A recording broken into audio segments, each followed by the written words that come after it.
welcome back to Let Us In Podcast. Today we're going to be discussing Cabinet of Curiosities.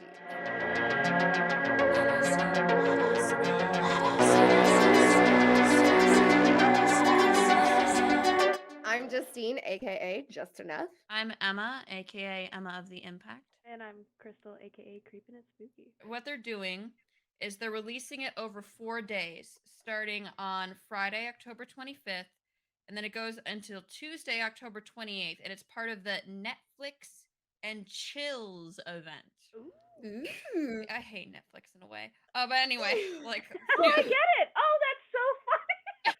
Netflix and chill. Oh my I did God. not pick up on that. Oh man, that was so funny. I love Netflix for that. That's so great. I do too. I'm just an angry ghost. They're experimenting with a new release strategy, is what Netflix is doing, to move away from the binge contact, and then they connect it to look how we did the Stranger Things season 4. Look how we did that. Now we're doing something new. I don't really know what it means or what have you. I like the idea of having to wait for something. I'm a big fan of Joe Bob Briggs and The Last Drive-In, and they just, when they have their seasons running, they're live every Friday. There will be a Joe Bob Briggs Halloween special too. So what do you guys think that Netflix is trying to do? Do you think that they're trying to just be different to create interest, or do you think there's some kind of marketing strategy in a sense that like they think more viewers will watch this particular thing they drop? I think it's probably a little bit of both. Netflix has the ability to test any strategy that they want on us because they're a streaming service. So we really have no expectations of them. In fact, they've dropped series week after week. They've dropped them all at once. They've dropped films straight to streaming. They've dropped films in theater and then streaming. They've done a little bit of everything. So we really, as an audience, have no expectations on what they decide to do until they do it or they announce it. And the one thing I would say is Netflix is really bad about marketing. That I don't understand them on that because it seems like sometimes they have these shows that they'll put a ton of money into and then market nothing on them and then cancel it after the first season and wonder why it didn't perform. Nobody even knew about it until it dropped. Like, of course it didn't perform. Resident Evil is a great example of that. Like, nobody talked about that show until it dropped the day it dropped. Like, oh, did you know there was a Resident Evil series? Like, we heard rumblings of it, that they were creating it years ago, but like no marketing. I never saw advertisements for it, never saw promos, nothing. And now it's canceled. Yeah. Same thing for Archive 81, another one. Yeah. Maybe it's Never just their horror. Yeah, their horror entries, because Archive 81, that one hurts even more than Resident Evil. It was so good. And I didn't know about it until it just happened to be like on my, we think this, that you'll like this. Yeah. Yeah, I just saw it. Not even on there, and I was like, "Ooh, what is that?" Not even on the main promo, and it's a Netflix original. No. What? I know.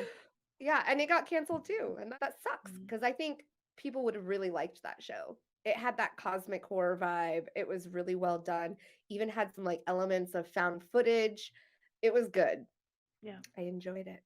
You know what I think I actually look like? I think I look like the little girl from Night of the Living Dead. I think that's the look it is. Yeah. Oh, there you go. So I was trying to go for a really ghostly, like Insidious vibe, and it turned Eric Draven. Oh yeah.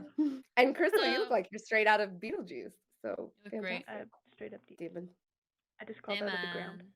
Yeah, so those are my thoughts on Netflix. I think they are just testing what they think will perform well and keep the viewership up. I don't think Netflix is doing bad though. I think if anything, Netflix is doing pretty good. The only thing I've heard negative about Netflix is that they keep raising their prices, but they keep delivering pretty amazing content. So I'm not complaining, but I think I have that privilege to not have to complain.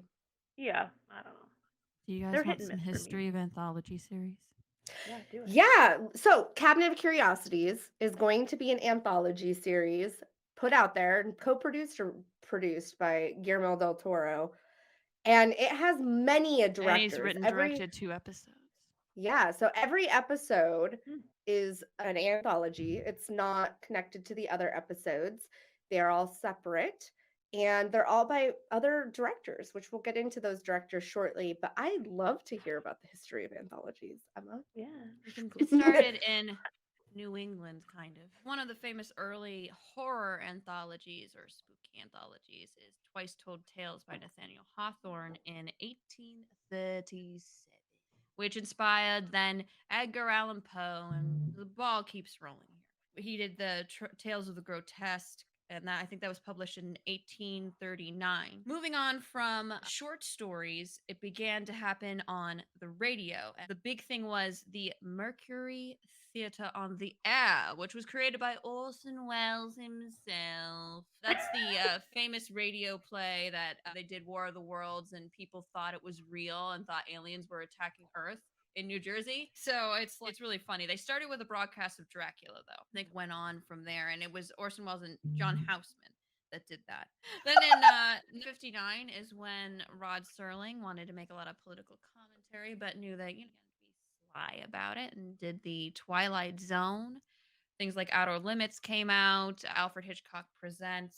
In 1972 is when the film Tales from the Crypt came out. And Tales from the Crypt comes from comics, which was education comics before it was entertainment comics. They did Tales from the Vault, Tales from the Crypt, and they're all these horror anthology in comic book form. And The Crypt Keeper is one of three main, let's tell you a scary story. And the other one's a witch. That turned into Tales from the Crypt, Creep Show. There was also Eerie, Creepy. I have a bunch of them. I have so many. They were my dad's, so I have so many. Too many. The film starred Peter Cushing, Joan Collins, Ralph Richardson was the Crypt Keeper, but my Crypt Keeper will always be John Cassier, of course. Now we think of the modern anthology series, like in 2007, Trick Urge, the non-metal one. Not metal one. Or VHS. Anthologies are one of my favorite little subcategories, I think, because I love VHS. I love the ABCs of Death, XX, fantastic anthologies. And I love that American Horror Story did an anthology series. Then there's shows like Love, Death, and Robots and Black Mirror, which are also anthologies that I adore. I think anthologies are cool because they're these short little chunks that people get to get real creative with. It's not necessarily a feature-length film, and I'm not sure how long the Cabinet of Curiosity episodes are going to be, but I would assume that they're similar. I assume half they're hour about 40 to minutes. an hour. Yeah. So I was wondering, and I tried to look it up from what the information that they've released, because I was wondering if they were going to do a type of anthology like Trick or Treat and VHS, where there's an overlying story that kind of connects all the other ones a little bit. It doesn't seem like that's going to be true, but if you look at the promo, even though Guillermo del Toro is very distinct in saying that he made sure the directors had free range of what they wanted to do, but it has an overlying look. So there is the same three editors, and it does have the same art director, so it does have a cohesive look to all of it. So there's that. Interesting. What do you guys think of the idea of cabinets of curiosities? What do you mean? No, it's a club. The first one started in 1908 in New York, and maybe there was one in London as well. Maybe not the first one of the early ones in 1908 in New York. And it was these very wealthy men that had all these collections of oddities, and they'd bring them in and tell the stories of all these, like Ripley's. And Guillermo del Toro himself has 3 homes, and one of those 3 homes in Los Angeles, separate from his family home, is the entire house is his Cabinet of Curiosities. You have to look up the tour. It is fucking sick, dude. I have seen photos of this. Yeah, I have seen photos of that. Cool. I didn't realize that he called it that though. What does he call it? Cabinet of Curiosities? No, it's something like the Mead House or something to that effect. Like, he has so much great artifacts that went on a museum tour for a period of time. And he has all these great wax figures from Todd Browning's Freaks and the Universal Monsters. He started loving horror, going to the cinema, but also he was a big fan of Famous Monsters of Filmland, Uncle Forey, of course, another publication, which is one of the early horror contents, if you will, centering around the golden age of horror. And he writes, everything he writes is in his rain room. So he has a room set up so it always sounds like it's raining. It always is technically raining outside. Really? That's my bedroom. It literally sounds, I have a sound machine that sounds like thunderstorms. That's just always going in my room. It sounds complicated the way he describes it. Got what, like little rain windows and stuff? Yes. Like, And a I wax would love figure that. of Edgar Allan Poe, and I'm like, this dude knows how to live. That's really sweet, and it's very eclectic. And Guillermo del Toro, I think something about him that I really love, something that he has in common with Flanagan, is he just brings a lot of heart and feeling. I know that sounds really corny and wishy-washy, but I mean it, to his stories. And he is one of those directors that loves horror. He never ever separates himself from it. He said that Yeah. when he started making films, he thought everyone loved horror. Like, duh. Like, it wasn't a lesser genre or a genre that wasn't as respected. Right? Like, it's just Thank obvious you, the Guillermo. freaking Thank you. best. And then when he found out that wasn't the case, he's like, everyone's wrong. Right. When he was a little boy, he had some tough things going on, like we all do, but in certain ways. But he was a very frightened child, and he was afraid to get up and go to the bathroom as a little boy, and he has some traumatic experience where his brother like scared the shit out of him as a toddler, and it resonated with him. And he was afraid to go to the bathroom, get up and go to the bathroom at night. So he made a promise to the monsters that he would dedicate his life telling their story if they would just leave him alone and he could go to the bathroom. So he's Wow, offered his heart to the monsters, and I love him for that. He's a very fascinating man to listen to. He puts passion on everything. When he talks about his films, he says, this is a very personal project for me. That kind of thing. I'm a big fan of Guillermo del Toro. I think that my favorite, I recently rewatched what he says is his first film. It's his third film. He did Kronos, and he did Mimic, and then he did The Devil's Backbone. The reason he calls it his first film is because it's the first film where he was trusted. They like, you do whatever you want. You have free reign. This is your project. And the studio that wanted him to do Blade 2 was like, Blade 2, like right now. So he really had a different experience with both things, although he never speaks badly of any experience he's had. He's a cool dude. But The Devil's Backbone is the beginning of a trilogy, which the third has not happened. But it is about the Spanish Civil War, of the second one being Pan's Labyrinth. And the hauntingness of it's similar to The Orphanage, but it's something. I'm not going to go into too much detail about that movie, or we'll be here forever, and I'm just going to gush about how much I like it. But it's definitely a great beginning to that trilogy. I'm excited for when he finishes it. Obviously, Pan's Labyrinth is one of the films that made everyone think of him and put him And on take the map. note. Yeah. Oh, absolutely. I think Pan's Labyrinth was my favorite until recently, for sure. His storytelling in that, and of course Doug Jones's ability to emote with prosthetics and like, perform monstrously. It's just a really great film for a dark fairy tale, and I want more dark fairy tales. It's just that's what I point to whenever I say I need a dark fairy tale like Pan's Labyrinth. That film is great. Oh, I love it. What is your favorite Guillermo del Toro film, Crystal? I guess as a director, I'd say Pan's Labyrinth, but I actually love The Orphanage. I know he was just a producer on that, but I still count it as a Del Toro movie. It's very Del Toro-y, of course. It's very Del Toro. Yeah. I love it. That's one that of my one breaks favorites. my heart. If you guys want to be devastated, absolutely obliterated, watch The Orphanage. That used to be a film that I watched before I had my daughter and loved it. I watched it last year for Halloween season again, and I was like, oh my God, I totally forgot how heartbreaking this film is, and I cried. I like posted on Snapchat a few times of me just like sobbing because I forgot, and it impacted me way more with a kid.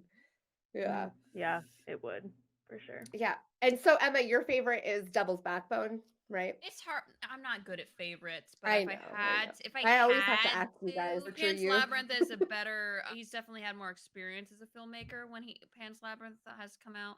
So there's a lot more elements he could bring to it. And I also love Crimson Peak. My favorite. I think that he brings gothic and fantasy together very well, and he brings together a lot of Jungian theories with him as well. Usually the maternal mother against the strength of the father, which the Jungian father having the protective side, but also the dominant side. The dominant side usually being the negative, like in Pan's Labyrinth, it's her stepfather. And Doug Jones's character, the Pale Man or whatever he's called, he's representative of the authoritarian within that man.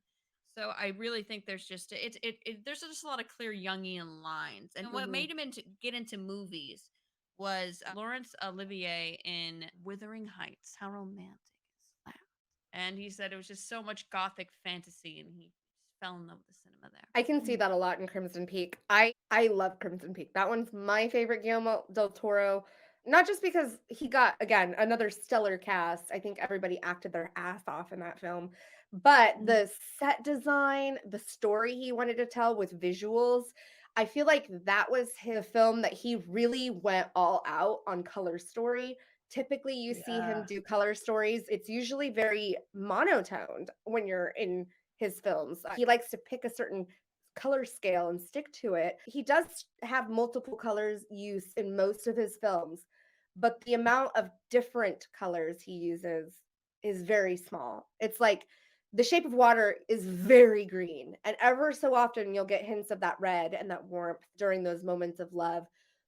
With Crimson Peak, he used it so much more. It felt like he really leaned into telling a story with color, especially when it came to set design and costume design. Like he was trying to tell a story, especially with Mia Wasikowska. I always say her last name wrong. Mia's character with her costuming, especially. Yeah. Are You need to put up a okay? picture of that room. Kinda. I don't know what side your empty screen is, but you need to put a picture of that room, the one that I love, the like blue. Yeah. Room. God, I love that. Yeah, it's gorgeous. I mean, that film was just insane. But we talked about that a lot. Yeah. So we talked a lot about Crimson Peak in our cinematography episode. So go check that one out if you haven't seen it yet. That was a really fun episode where we had Brian on. Yeah, that was fun. I loved that episode. Yeah, it's a long one, but worth it. See it for yourself to believe it. I think he did really great with the scary stories to tell in the dark as well, with color and shadow play. And earlier I was trying to think of a term used in art, and it's chiaroscuro, which is thanks to our chat live on Twitch, which we film these live on Twitch behind the scenes. So if you're watching us on YouTube, don't forget to follow us on Twitch. Pop that in the chat for me. It's pretty fun. It's pretty fun. We have a good time. Curiosities has a whole bunch of amazing directors. I think that besides Guillermo del Toro being the helm, that is what really got me excited about this show. I'm going to list off all of them real quick, and then we can dive into them individually if you'd like. I'm really interested on how if he had a list and contacted everyone. I looked for an interview with him about piecing this together with all these amazing directors and how he picked everybody, but there isn't one yet. I'm curious about that too, though. Me too. I'm excited to hear that. So here's a few of them, the ones that I could find the list on. We got Lily Amirpour. We have Panos Cosmatos. We have Catherine Hardwicke, Jennifer Kent, Vincenzo Natali, Guillermo Navarro, David Pryor, and Keith Thomas. These people are like in horror. I can't wait to talk about. Can we start with Lily Amirpour? Oh, wait. She did Bad Batch, which I think is a really cool apocalyptic film. I think it's really underrated. I think so too. I haven't seen it. Yeah, you'd like it. You'd like it, Crystal, I think. Probably would. It stars Jason Momoa. I think that people expected something more close to A Girl Walks Home Alone at Night and The Bad Batch. Obviously, you can definitely tell it's by the same hand if you're looking hard enough, but I think I think people are measuring it up to her first film, and that's why people have a lot of I think they're both cool. I literally just cool. Like Bad Batch is just cool. I don't know how to explain it. It has its own vibe to it. Like it's a cool film. I just check it out. I feel like going in unexpecting is best. Yeah, I feel like you guys have said that before. You don't want to say much about it. Just go in blind. Because I think if you read the story or what happens or understand generally what the plot is supposed to be, even me saying a post-apocalyptic, you're gonna go in with expectations and compare it to other films like that, and it's just not like that. Those other films in its categories. Right. It's a very not too distant future. It's not like very futuristic, but it's supposed to be the future. You know what I mean? Yeah, totally. But yeah, she also did A Girl Walks Home Alone at Night, which we've talked about in our vampire episode. I think we also talked about that in our cinematography episode. We might have mentioned it because it's got really cool cinematography. That's also a stunning movie. Yeah. Gorgeous. I'm excited for this episode with her as a director because of that movie, like specifically. specifically. I want it to have like a Miller vibe. I don't know. Yeah, I'm really excited. She also has an upcoming film where she's actually doing a remake or reimagining of Cliffhanger. So really? That's what we have to look forward to from Stallone film. Yeah, the Stallone film, Cliffhanger. Good. She's so freaking cool. It's like she does something so different and unique, and where they speak Farsi, and a girl walks home alone at night and brings like these 1950s Rebel Without a Cause vibes, these Lost Boy vibes, and you know what? Cliffhanger, starring Sister Stallone. It's been a long time since I've seen Cliffhanger. I assume that in her Cliffhanger there is no Sylvester Stallone directly, but I hope there isn't any character like that. It is reimagined. I loved Cliffhanger as a kid. I just don't think like it's a movie I would want to see come out today. So I would love to see what she does with it. Yeah. So next on the list we have Panos Cosmatos. Now he did Mandy, which I just rewatched this the other day just so that it was fresh, because I feel like I had very different reaction to that movie than I did this time around, but also than I think most people had to that film. I don't like it as much. I like it. It's a vibe more than anything else. It's the simplest plot. It's a lot of style over substance, but to me personally, in a way that works for me, but not for everybody. I loved it. I don't disagree. I think it is definitely vibe. It's a very quiet movie too. So when you put it on and you're like not actively watching it, you'll forget you have a movie on sometimes because it'll just be no sound for a while. But it's so beautiful though. It is very beautiful. But I think part of it is also, you know, that it's going to be a revenge flick. Nicolas Cage. So you expect it to be a little bit faster pace, a little bit funkier, right? If you don't know the director, right? If you don't know. Well, those aren't my issues with it though. I don't mind the slow. I don't mind the visual nature. I don't mind the quietness of it. What I had a problem with was the villains in it are really at the end stupid. I'm not. I loved it. I don't like them. I love I don't like that. I don't like that. I love that they were a Christian cult, and it felt more realistic in that way. They were over the top stupid, but it felt realistic in the way, like I freaking love the scene in Mandy where he's playing for Mandy his record, who's gonna be his prime bride, whatever, his record, and she's like, "This is you," just laughing at him. She's like, "Are you?"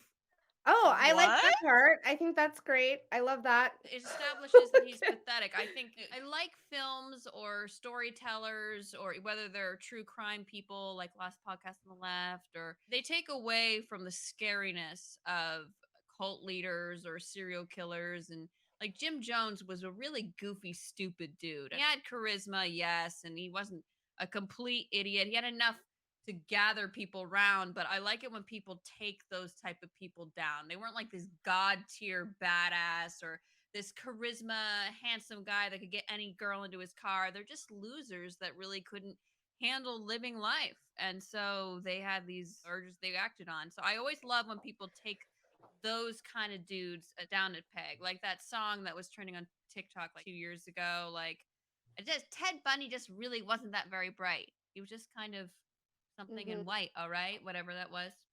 Yep. So what I didn't like about them, I just want to try to finish my thought. I'm sorry.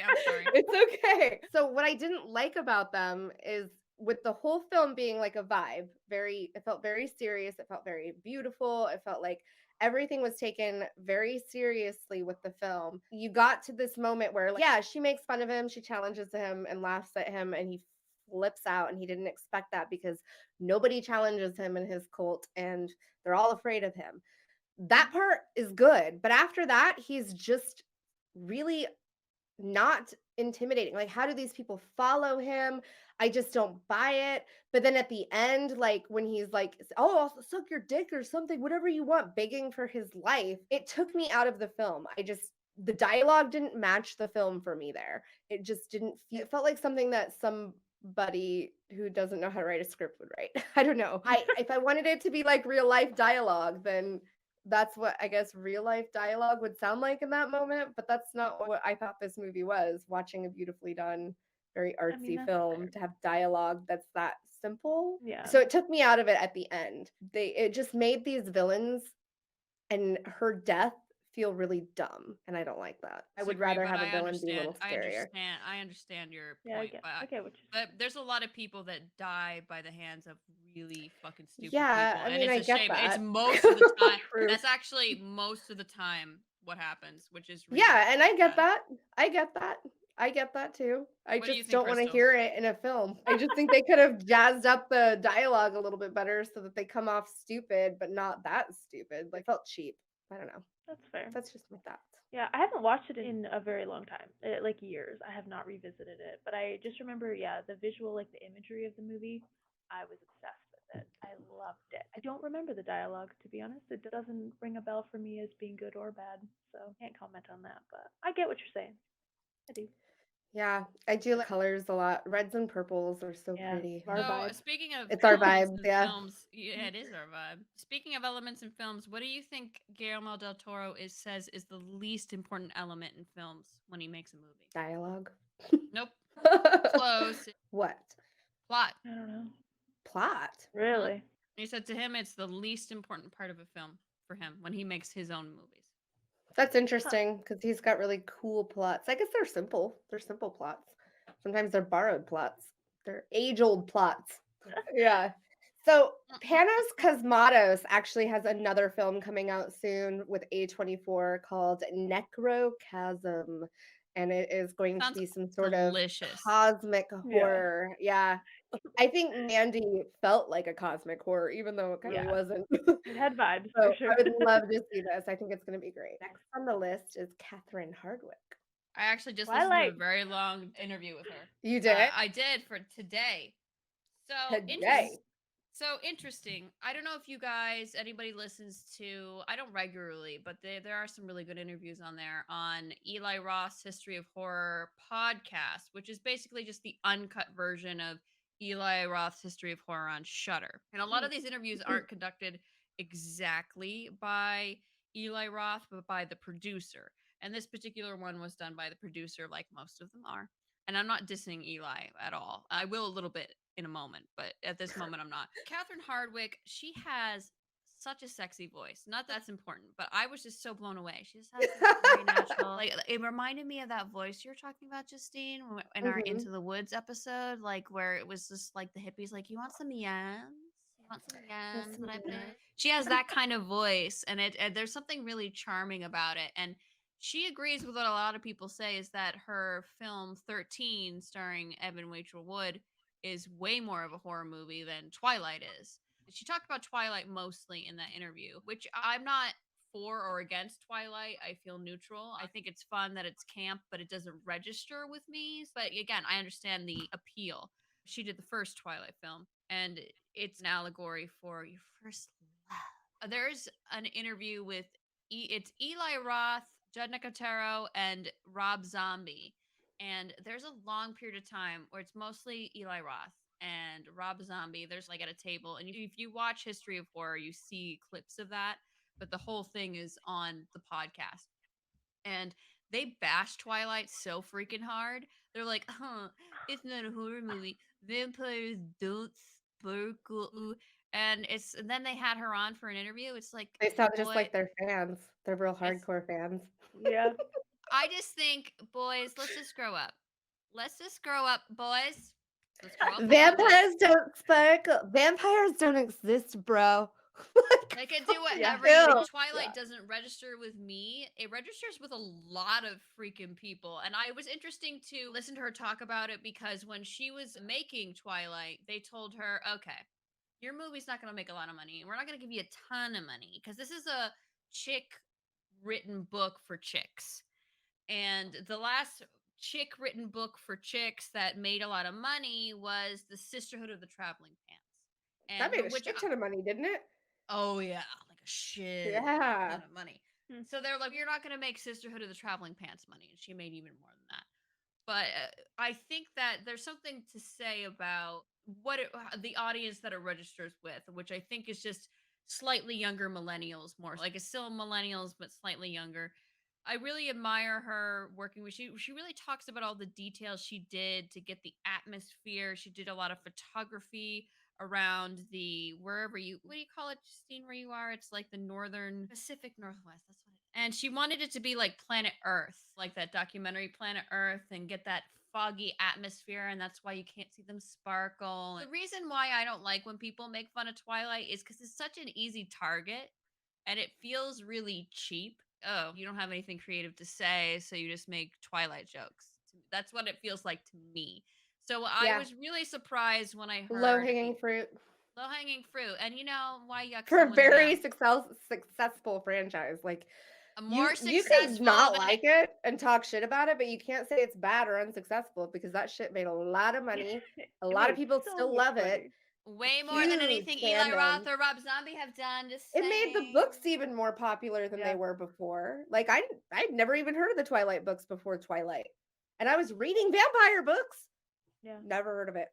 I like it. Have a lot I of mean, I think it's good. I don't mind the Twilight series. I think it's pretty good too. It's not terrible. I don't consider it horror though, and it comes up a lot talking about horror vampire movies, and I never have considered it within that. I'll talk about it or address it when I talk about vampires because I think vampires inherently are horror, but the film is not. They're not like those types of vampires at all. No. The vibe is much more of a teen love story, young adult fiction. That's what it's more. Well, that's what Catherine Hardwicke feels about it too. She doesn't see it as a horror movie. She sees, again, 13, which is a very rough coming of age film.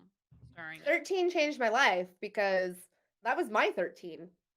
That movie hits so close to home. So close. I literally feel like I'm watching my childhood on that film. It's crazy. I've never seen someone nail that coming of age story realistically in a way that doesn't feel stupid. Like very seriously when it comes to talking about teenagers. Very often teens are like the way that they're treated on film, like they're more naive and young and stupid and like innocent. And that is just not how 13-year-olds are. This film to me is exactly what 13s are. I was the lamest, stupidest 13-year-old. I wish I took more risks. I did nothing. I was so boring. I was the worst. I just feel like it's closer to a truer depiction of what teenagers are in film than what most teenagers appear to be in film. It just doesn't, they always seem to be like, they always seem to be treated like they're smarter than they are or they're dumber than they are in film. Teens are usually infantilized in film and they're not treated like their whole human autonomy that they have. This film does that. They make dumb decisions because they are teenagers still. They do stupid shit. They take risks they shouldn't. There's some naivety there still, but it's not so much like they're so dumb that they don't make their own decisions, like without hope. That's just not the case. In fact, the idea that teens are like that would be exactly why they end up like they do in the movie 13. Because you treat them like children when they're not. If that makes sense. I'm not saying that they're not. They are still children. Yeah. Weird. Well, that's what makes it an life. It's like you're grown into an adult, but you're still a child. Especially for women. Because that when we hit puberty, it's not like boys. I'm sorry, you guys. Our brains are better. When we hit 13, our brains are going way further than yours. Not mine. Generally, yes, girls mature more faster than boys. Not me though. I've always been pretty dumb. Bullshit. So she also did Red Riding Hood, which is kind of guilty pleasure of mine because it's not a very good movie, but I really enjoy it. It has Amanda Seyfried in it, and Seyfried. I haven't. Have I seen that one? It's a very Twilight-y version of Red Riding Hood, actually. Maybe I'll have to look into it. She has 3 movies coming up that are very women-focused. Those are Heathen, which is going to be like a Viking, like a woman Viking story. Then you have Mafia Mamma, which is supposed to be about some Italian moms. Like, okay. And then you have Whip Smart, which is about a girl who is just graduated college or got her degree or dropped out. I'm not sure exactly which, but she's a college student transitioning from college into becoming a dominatrix. Very excited for that one. Yeah. That sounds cool. Very excited for that one. That story plot alone, I'm like in. Yeah. She also did Lords of Dogtown, which was very. That's right. Yeah, we did talk about that a little bit. Movie. Yeah, Lords of Dogtown is another coming of age story that she did really well. That's one of my favorite movies growing up. Oh, 70s skater growing up in LA. Yeah, my whole vibe growing up. Oh, I loved it so much. Oh, yeah, I did too. It's a good one. I've never seen it. I'm missing. I highly recommend it. It's so good. It is. It's good. I really enjoyed it. That's one of those movies that I was like, I have no interest in seeing that. Like, I'm not a skater. I'm not from California. I could care less about this movie. And then I finally just watched it because I couldn't think of anything else to watch that I hadn't seen. And it was playing. So I was like, okay, I'll watch it. What the frick? This movie is so good. So good. Yeah.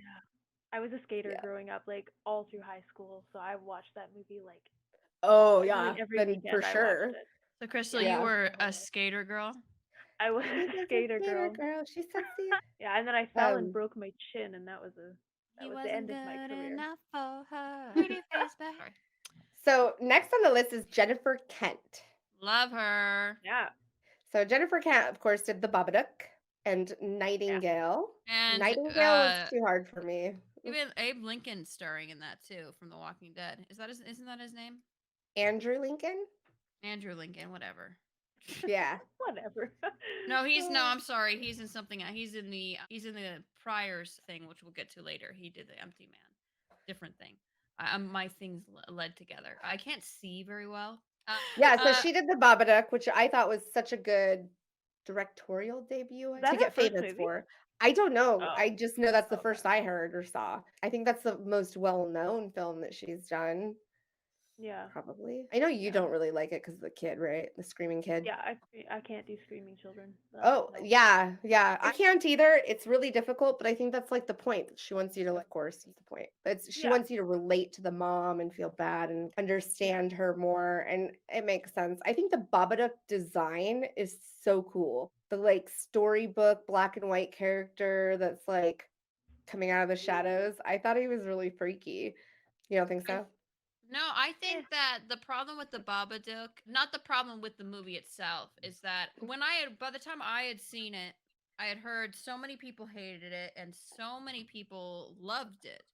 And I didn't know much about it. So I didn't expect anything going in. And I think that kind of really affected I'm not sure on that. This is me assuming. I agree. No, I agree. I think a lot of people assumed that it was going to be scarier. It was going to be more of a horror movie, and that happened with it happens with so many movies that they really want to get butts in seats and they market it to be a much scarier movie than it's going to be, when it's really more about trauma, it's about grief than it is about horror itself. So it's it has more perspective to it, which if you're not ready for it, you're like, this isn't what I wanted. Maybe that's why I liked it. I'd never heard of it when I watched it. I loved it. But again, I didn't have any expectations going in. And I knew that some people loved it and some people hated it. And I didn't know why. And I didn't look into why because I didn't want it to be spoiled. So I just thought it was really cool. I don't remember the kid being annoying. And I just remember him being like a normal child. Like he wasn't, I just don't remember him being particularly more annoying than. He screamed consistently throughout the whole movie. God, he was annoying. There was a giant storybook character after him. That's pretty scary. He's just a little... Okay, so when I had high expectations for the Babadook, because I was going over to a friend's house and I was Googling, we were going to watch a scary movie and I really wanted to freak her out. So I was Googling scariest horror movies ever. And the one that kept popping up was the Babadook. You should have. That's your mistake, Crystal. That's your mistake. Yeah. Whatever you do. I know. We're gonna give you Sinister, scariest movie freaking ever. Literally. Sinister is. It scared me. I don't rewatch. I'm sorry, Crystal. I tried to rewatch Sinister with Tor, who had never seen it, and he couldn't finish it. It's scary. Ethan Hawke is being covered by like those children's hands. He's like, done. He was. I Children, think for children I are think for not people. scary. I Sorry, don't. It was not the Super scary. 8s that I thought were creepy. I don't think the children Fair. are scary either. It's not why I thought it was Children- scary. I thought Bagul was scary. Him just I didn't think popping up in Bagul- places scared me. No, The it like was the murders videos. were filmed in such Yeah, a way. This is gonna be Yeah. me diverting. I'm so sorry. Looked up the list, the scariest movies. Yeah, I And looked then up Babadook. scariest movies ever. That was on it, like number 1 on like 4 lists, and I was like, cool. So I went over to her house. We watched it. Both of us thought it was not scary at all, and we were like, what the heck is this? What are these people talking about? So then, of course, I looked into it more. I gave it a second shot. I watched it a second time on my own. Still hated it. Still, hate is a very strong word. I very much disliked it. I think I just had too high of expectations for it. I went into it knowing it wasn't scary the second time to give it another shot, and it just didn't jive with me. I don't know. But Did it you is a like beautifully The done Nightingale? movie. I haven't seen that one. It's brutal. So. It's brutal. It's much more Trigger brutal warnings. Australian. Yeah, Okay. Much trigger more warning. brutal. No, I was just gonna say there's lots of trigger warnings for that one. I didn't like it.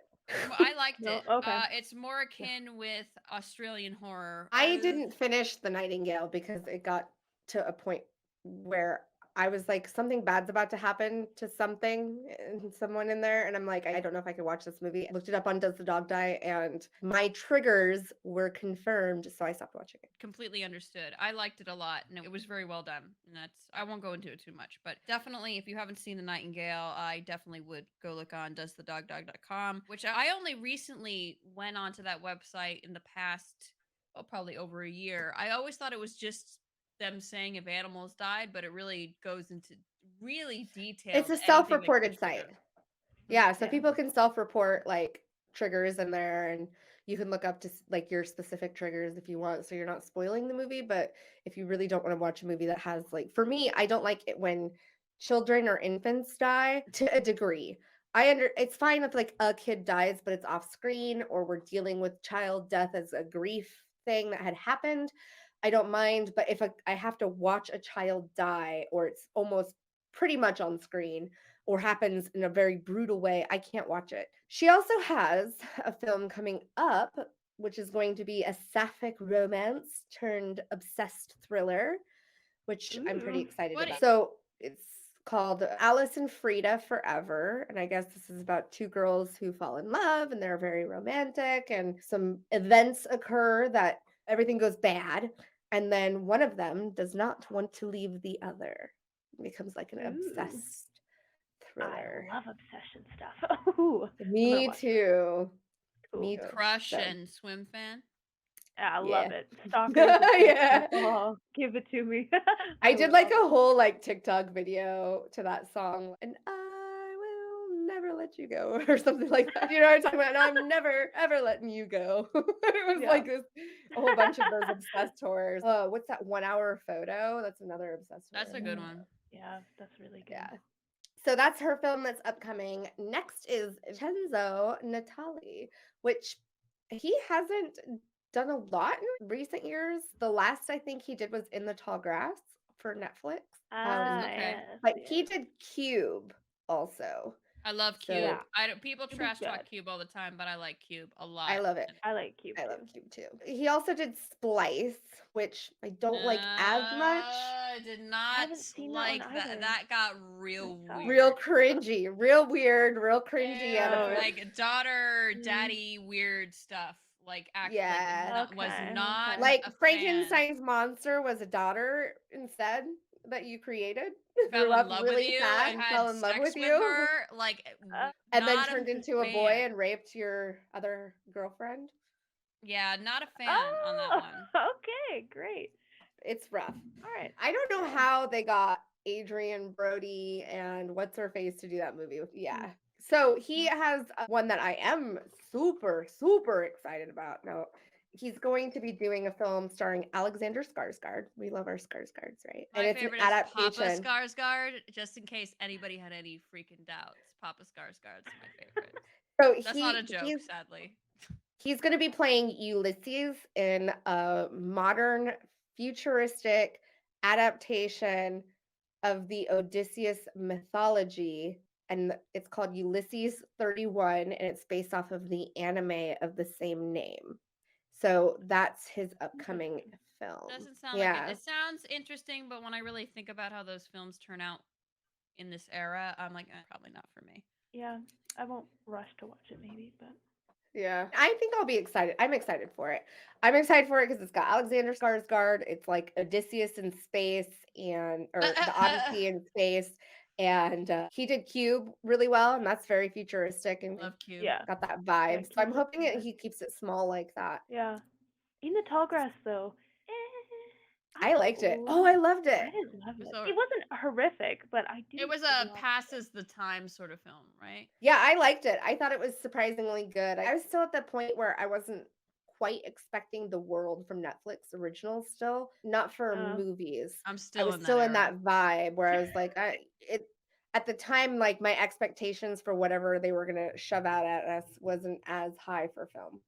But it turned out to be pretty good. And I thought they did really unsettling imagery really well with it. Like the one scene where they're trying to find each other in the grass and they're calling out and she's jumping up or he's jumping up to find her hands and like jumps up once. She's like, oh, you're right there. And she jumps up again and he's like way further suddenly and they haven't even moved yet. That was so well done. Like those moments were good. I thought they were really, how do you make the tall grass scary? And they did a good job doing it. It wasn't, like I said, it wasn't awful, but. No, yeah. So Guillermo Navarro is Guillermo del Toro's like big old cinematographer. Like he's on most of his works, but he's also worked with Robert Rodriguez. So he was the cinematographer for both Pan's Labyrinth, From Dusk Till Dawn, all the Hellboys. And he also directed a few episodes of Hannibal and won an Emmy for producing a National Geographic documentary series, Hostile Planet. So he was the executive producer for that. I want to see a buddy movie called The Guillermos. A buddy movie. And it's them like frolicking through Monsterland or something. Like a cute making buddy movies. movie.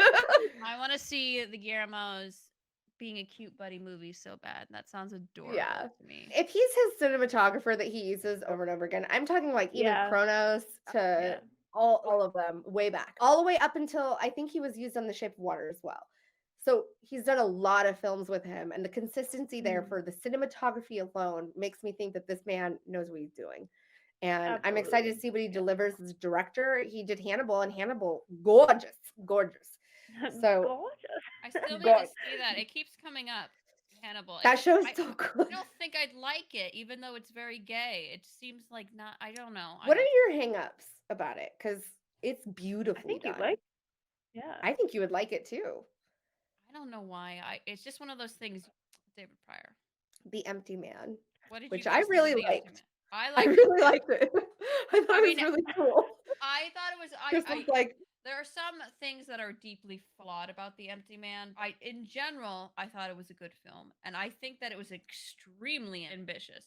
And it's a very different way of telling a narrative. And I always give extra points to somebody that's doing something really different earnestly.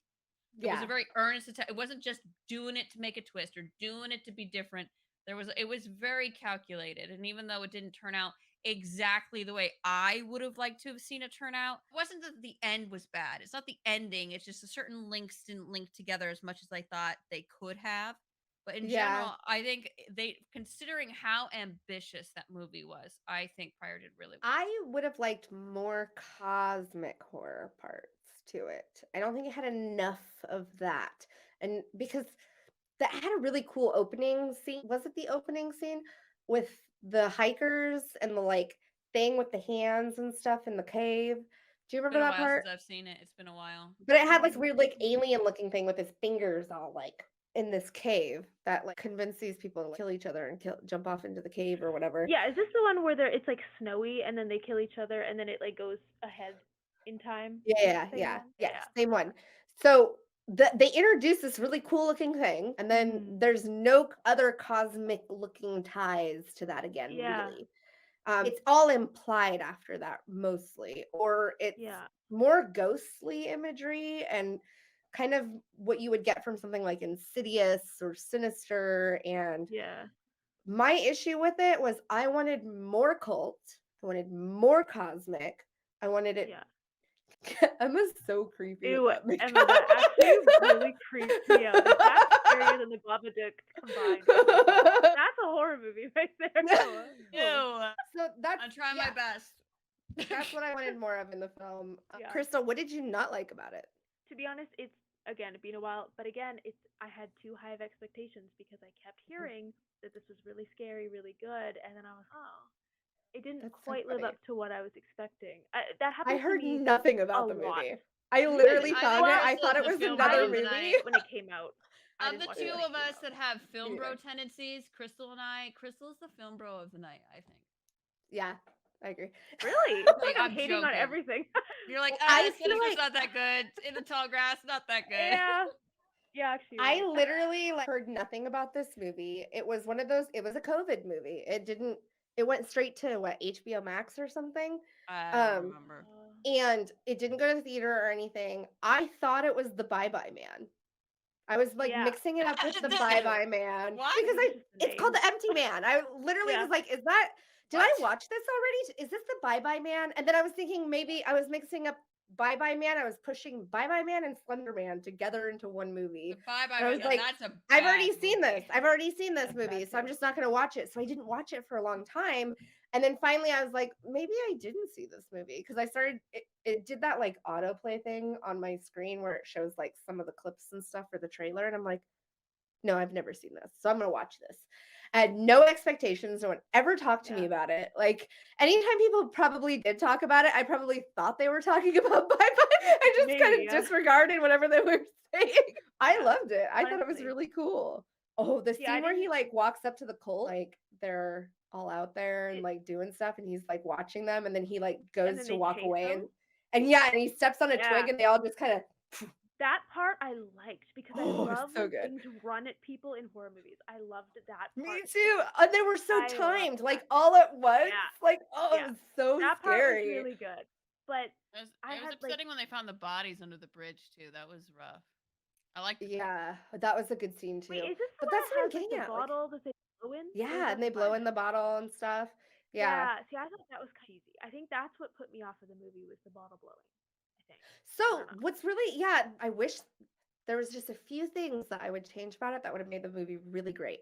One, that bottle incidents thing was cool because it introduced a kind of a cryptid aspect to this entity. Now, this entity has some known writing on it. Like, again, this is a cosmic horror. That's what it is. Yeah. There's a cult. They're trying to commune with this entity, the empty man.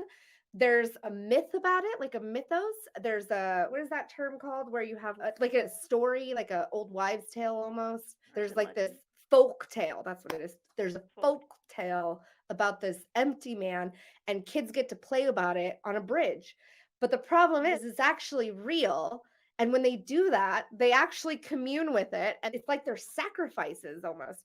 If they would have just had it be those kids that one time and it triggered this guy to look into it, great. But the fact that the cult members were also blowing into bottles is what bothered me. Like, that was cheesy. Like, you could have left the bottles alone at that and been done with it. But the fact that they kept using them, I was like, so stupid. And he's the one directing the one with Andrew Lincoln, not Abraham Lincoln, our former president. Oh, okay. Yeah. I'm intrigued. So- I'm excited about it. We'll see. Me too. If that's the film that you're the director on, is The Empty Man, that's what you're giving us first, that's not bad. That's not bad. Yeah. Yeah. I'll agree with So that. I'm excited for it. Keith Thomas is the final one. He did The Vigil and the Firestarter remake. I just rewatched for this episode. I hate that movie. It's bad. And now It I is think I'm so gonna try bad. that. My biggest comments are the bully in the beginning, who's also like this ginger kid. It's like he did everything but say O'Doyle rules from like the Adam Sandler franchise from New Hampshire. And then the long cat set on fire death scene where they cut away from it and cut back to it is rough. But it's the whole movie sucks. It's all of it's awful. It's so bad. Yeah, it was really unnecessary. You could tell everybody phoned it in. I don't know why I don't know why that film was so bad because it seemed to me like a really easy story to tell with a very killer cast. Zac Efron is good. He's good. Yeah. He's a good actor, and he just did not seem like a good actor in this movie. But even some of his delivery was good sometimes, but I feel like the dialogue, the direction that he was given was like, you could just tell he didn't want to be there, like at all. The little girl was good. Forced, She was very Drew Barrymore. I didn't have any problems with her. I thought she did pretty decent job. The CGI and like special effects and stuff like that. What the hell was all that? Oh, that's the best way to put it. What the hell was that? Also, the same writer who was one of the writers on Halloween Kills. Yeah, didn't put that on my list because I feel like we just talked about this. He's also doing Halloween Ends. Yeah. All right. If remakes is where you want to put your bread and butter, fine. I hear what's just crazy because I hear that The Vigil is really good, and I have not seen that one yet, but I hear it's really good. Yeah. So I do need to get that one under my yeah, watch. maybe I'll give him a slide. I'll give him a pass if The Vigil's good. I haven't seen it either. And he wrote that one and directed it, whereas I don't believe he wrote the others. I could be wrong though. Double whammy. We'll see. And that's the anthology story that is starring one of my boos, Crispin Glover. So I'm like, oh, of course he's in the one with the crappy writer. Well, who knows? It could surprise us. I'm not going to. I'm going to give everything. I thought it was going to fail us. I think everybody will shine under the helm of Guillermo Del Toro. Let the directors and writers take their free reign on their specific episodes. So, yeah. I am excited to see it. I think this show is going to be great. My high expectations are going to be met. I'm going to keep my expectations lower, a little bit lower, so I don't get too upset. Which episode has Uncle Cyrus in it? Let me see. I don't know. I honestly did not look up that much detail on it. I just wanted to gloss over these directors, talk about some of their other works, so you get an idea of what you could expect from them. Yeah, it's the actor that we best know as Uncle Cyrus from 13 Ghosts. He was also recently in Moon Knight, which I like him either. Yeah, he's great though. He's great in everything. Ben Barnes is going to be in this show. He was also Salieri in one of my favorite movies, Amadeus. He's just such a great actor. I don't know why he doesn't get as much praise. I don't see anybody saying anything bad about him. I just think he should be in a lot more things more often. I think he's great. Ben Barnes, for all my other thirsty girls. Let's see which one he's going to be in. Where's he appearing? Who's doing the Lovecraft episode? Oh, wait. Catherine Hardwicke. She's doing the Lovecraft episode that's going to be written by Mika Watkins, who did some of Black Mirror, Troy, Fall of the City, and Origin. Interesting.